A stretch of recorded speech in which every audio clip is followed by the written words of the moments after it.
So in the beginning, it was merchants who engaged in finance, because merchants needed money in order to facilitate trade. Okay? And some merchants became extremely wealthy. And when they became very wealthy, they started banks in order to support trade and other merchants. Okay, so these banks traded in gold because that was the primary source and supply of money back then. Okay, so what happened is you would come and you would put your money, your gold, in the bank for safekeeping. And the bank would give you a contract, right? A contract is just saying, thank you for giving me your gold. I promise to give back your gold at any time that you want it. And this is what we call a receipt, right? And this would allow for better and easier trade. Because now I can take this contract and I can go to England, okay? Maybe I'm based in Italy. But now I can go to England and say, listen, I need to buy cotton or bananas from you. And the person is like, well, what are you going to give me? I'm going to give you gold, right? So I take the receipt and I give it to you, right? And why do we do this? Because it's a lot easier than giving gold to other people.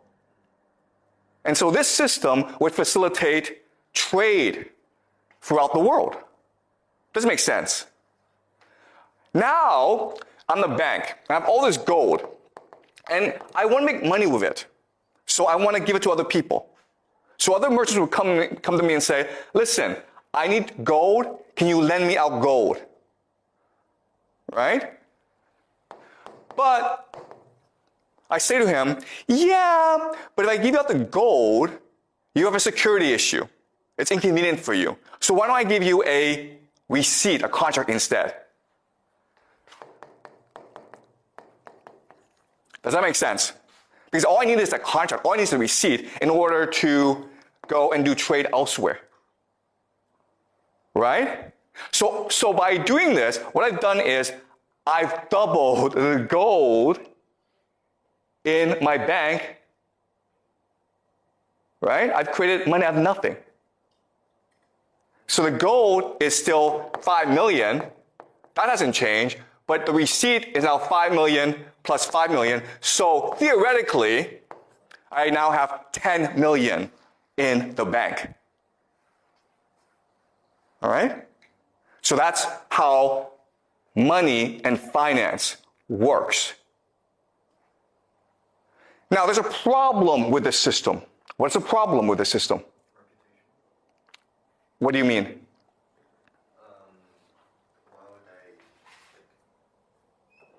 Why would the other people take the receipt as gold? Okay, that's a good question, okay? Why is it that people believe in me? Okay? The answer is very simple. The answer is because throughout most of human history, people didn't need money. If you were just a normal person, what were you doing? Were you in a village growing crops? If you wanted to like get new stuff, what would you do? You would trade with someone else, right? Maybe you have a goat that I want. Well, then I would trade you a cow for it. So we didn't actually need money. So for most of human history, no one had any need for money. It was only in certain circumstances that you would want money. So for example, marriage, right? Okay? So throughout most of human history, money represented debt that could be unpaid. Oh, sorry, debt that could never be repaid. So for example, a very common thing is, maybe you and I fight, and I kill you. Well, in theory, your family should now come and kill me. But obviously that would create a lot of problems, right? So the way to settle the dispute is, I would give your family money. Because money was symbolically meant to say, I'm sorry, I killed you. This is a debt that can never be repaid. Okay? That's what money was used for in most circumstances throughout human history. There was no actually real use for money. It was symbolic. But with the rise of trade and with merchants, they needed money in order to facilitate the trade. But these merchants all knew each other, so they trusted each other anyway. So money was a mechanism for them to trade easier, okay? Does that make sense? All right? Okay, so let's go back to the question. This system looks great. I can print money out of nothing, but there's a problem with this system. What is the problem? There's a problem here. Like you can forge the receipts and, the money fakes. Okay, that's actually a great question, okay? So, yeah, is it possible to forge the contract? Okay? So, that's a really good point.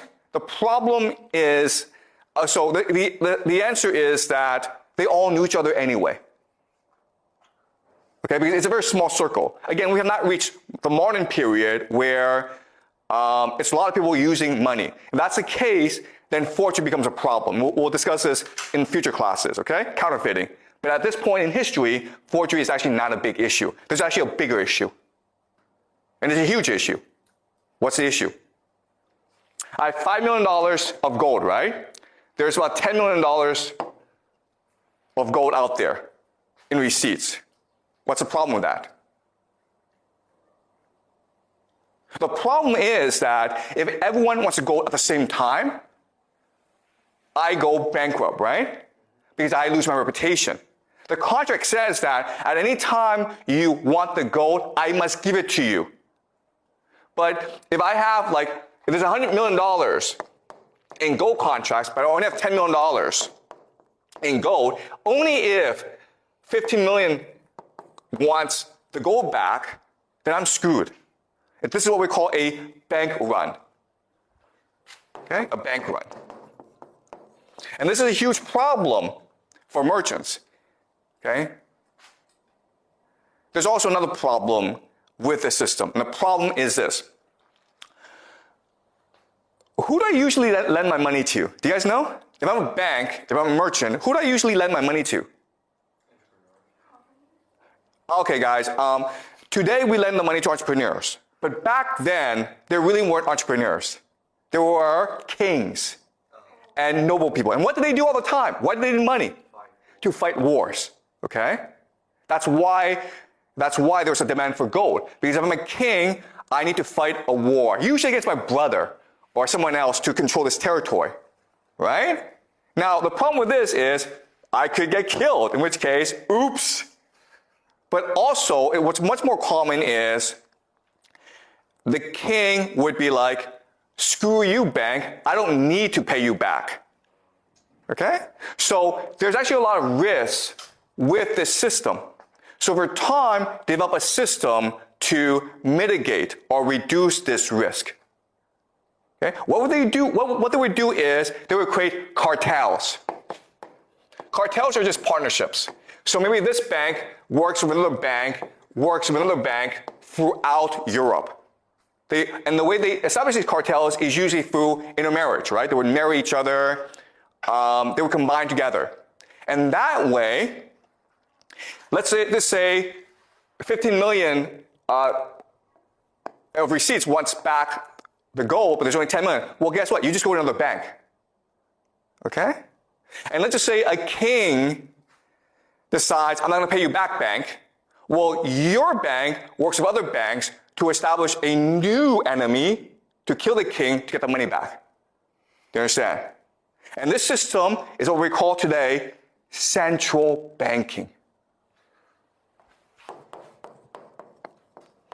And what you will learn in this class is central banking controls the world today. Okay? Now, what's really important about this system is that it's based on power. Right? And what power is, it can turn nothing, money, the contract, into everything. Okay? That's what money is. Okay, so we live in a world in which banks can print out money, right? So now, let's ask ourselves a question. Wait a minute here. If the banks can print as much money as possible, why do we have poverty? Right? Because we can just give money to poor people and they wouldn't be poor anymore. Why do we have poverty? If there's all the food in the world that we want, why are people starving still? Why? Because we don't have limited resources. Okay, so we don't have limited resources, we have scarcity, okay? Right? So that is the common answer, scarcity. We have poverty because of scarcity. But I already told you this. They can print money out of nothing. So money is infinite. Money is an infinite resource. So why do we have poor people then? That's kind of strange.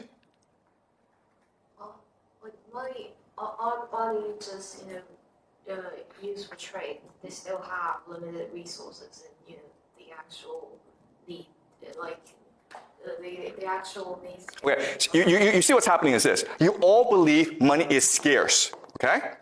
But I just spent the past 10, 20 minutes explaining to you, it's not scarce, it's infinite. It's just a number. We can at any time print out as much money as we need, okay? So that's how power works. Power has brainwashed you into thinking something that is not true. You've been taught from the first day that money is scarce. But it's not scarce, it's infinite. And no matter what I say to you, you still believe this, okay? So you have to get that out of your head. Money is not scarce, it is infinite. So let's go back to the question. Why is there poverty in this world? Why do people starve? Why is there inequality in this world? Why are there poor people? Why are there rich people? What's the answer? Because they don't print infinite money. Okay, because it's scarce. So guys, this is amazing, okay? You guys can't get out of your head. You think money is scarce. You think it is not possible to print infinite money, when I already told you it is possible to print infinite money because they do this all the time. Yeah? The one who has the power don't want everyone to share the same Yeah, right there. because we don't want people to all have money. The powerful people don't want that. That's exactly the answer. And why? Because otherwise, no one would work. Do you understand? The point of putting money is not to give you money. The point of putting money is to create the illusion that money is valuable, and therefore you work hard in order to obtain it. But in order for me to make you want to get money, I need to create artificial misery. Do you understand? Right? If there weren't poor people, you wouldn't want to be rich. It's only because you see people suffer that you would want to go make money for yourself. What do your parents tell you? Your parents tell you, work hard in school, make a lot of money. Otherwise, you're going to end up like a poor person. Right? Well, guess what? If there are no poor people, your parents couldn't say that to you. And you wouldn't want to work hard in school. Right? That's why we have poverty. Because poverty creates the illusion that money is valuable.